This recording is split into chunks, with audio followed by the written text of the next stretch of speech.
Kisah ini berawal dari persahabatan Mira dan Maya. Sekitar bulan September, Mira harus pindah kampus karena mengikuti ibunya yang dipindah tugas oleh kantor pusat ke kantor cabang perusahaan di suatu daerah. Sebelum saatnya ibu Mira pindah, Mira diminta bantuan untuk mencari tempat tinggal. Mau itu kontrakan, apartemen, atau rusun. Yang penting, dia diminta ibunya untuk survei tempat yang bagus dan memindahkan sebagian barang terlebih dahulu. Setelah mensurvei beberapa tempat dengan bantuan Maya, maka jatuhlah pilihan di sebuah rumah susun yang terbilang murah di areanya.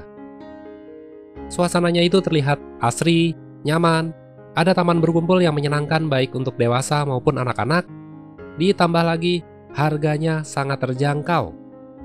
Malah bisa dibilang harganya paling murah di area tersebut. Membuat Mira merasa, wah, ini sih tempat yang paling cocok buat aku dan ibuku tinggal. Kemudian, saat hari di mana mereka berdua sibuk dengan pindahan, waktu menunjukkan pukul 6.50 sore, Maya meminta izin pada Mira. "Mir, pinjam toiletnya ya, pengen BAB nih." Namun rusun tersebut, di setiap kamar hanya memiliki tempat untuk mandi, tidak tersedia toilet sendiri. Bagi yang ingin buang air kecil atau buang air besar, para penghuni rusun harus menuju ke sebuah ruangan seperti toilet umum. Letaknya sih nggak jauh dari di mana mereka berada. Toilet ini memiliki 3 ruangan, tapi yang aneh, satu ruangan di paling kiri dikunci dengan rantai dan gembok.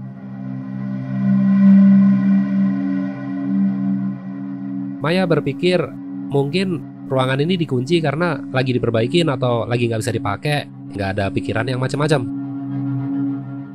Nah, karena toilet yang paling kanan udah ada yang pakai, maka dia hanya bisa menggunakan yang tengah.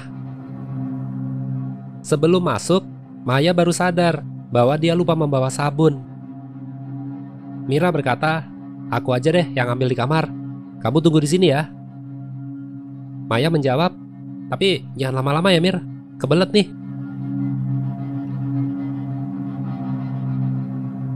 Maya yang sambil duduk di kloset menunggu Mira mengambilkan sabun, mendengar suara alarm handphone dari ruangan paling kanan. Diselingi dengan suara flash. Pintu dibuka dengan cepat, dan orang itu langkahnya terdengar seperti berlari. Maya hanya berpikir, mungkin orang itu ada urusan kali ya. Tidak lama, terdengar suara tangisan wanita. Dia heran, karena orang yang menggunakan toilet di ruangan paling kanan baru aja pergi. Yang ada hanyalah ruangan di sebelah kiri yang terkunci. Maya mulai merasa aneh. Tangisan itu semakin kencang, terdengar seperti berada di atas kepalanya.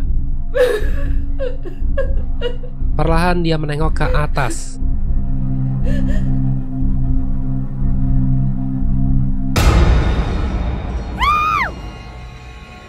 Maya melihat ada sosok kepala wanita muncul dari atas.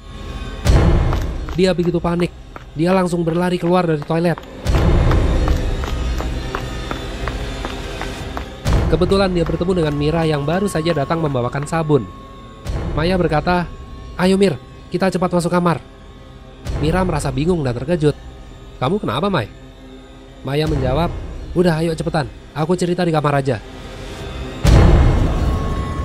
Saat mereka sedang menuju kembali ke kamar, mereka berpapasan dengan seorang laki-laki yang terlihat seperti baru pulang kantor, yang juga merupakan penghuni rusun. Dia berkata, "Loh, Mbak, kok masih pada di luar? Udah jam 7 ini, ayo cepet pada masuk kamar." Kemudian laki-laki itu langsung berlari bergegas menuju ke kamarnya. Mira nggak ngerti, tapi bagi Maya, sepertinya dia agak sedikit paham maksud dari pria tersebut. Sesampainya di depan pintu kamar dan Mira hendak membuka pintu dengan kunci,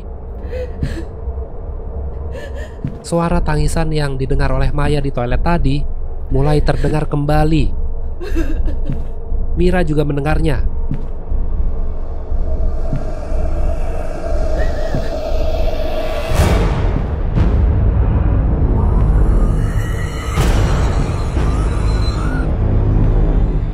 Mereka melihat sebuah sosok seperti kuntil anak mendekat secara perlahan. Mira dan Maya sangat ketakutan. Saking paniknya, kunci pintu seperti sangat sulit dimasukkan.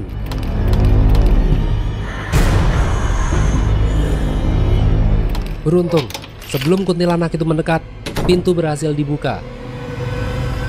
Mereka berdiam diri dalam kamar, tidak mau keluar, bersembunyi. Hingga menjelang pagi.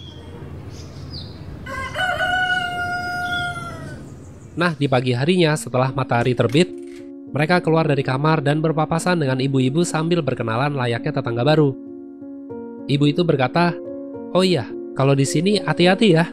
Soalnya jam 7 malam semua penghuni harus masuk kamar." Mira dan Maya bertanya, "Emang kenapa sih Bu harus jam 7?"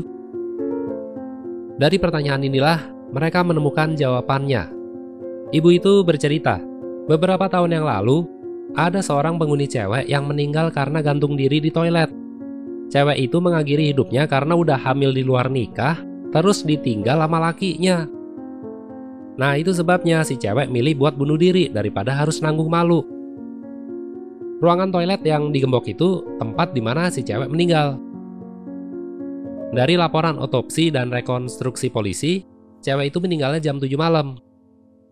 Nah, makanya arwahnya kayak gentayangan gangguin orang-orang kalau udah jam 7. Setelah mendengar cerita ibu tadi, Mira langsung menelpon ibunya dan mengatakan, "Bu, kita cari tempat baru aja ya, jangan di rusun ini deh."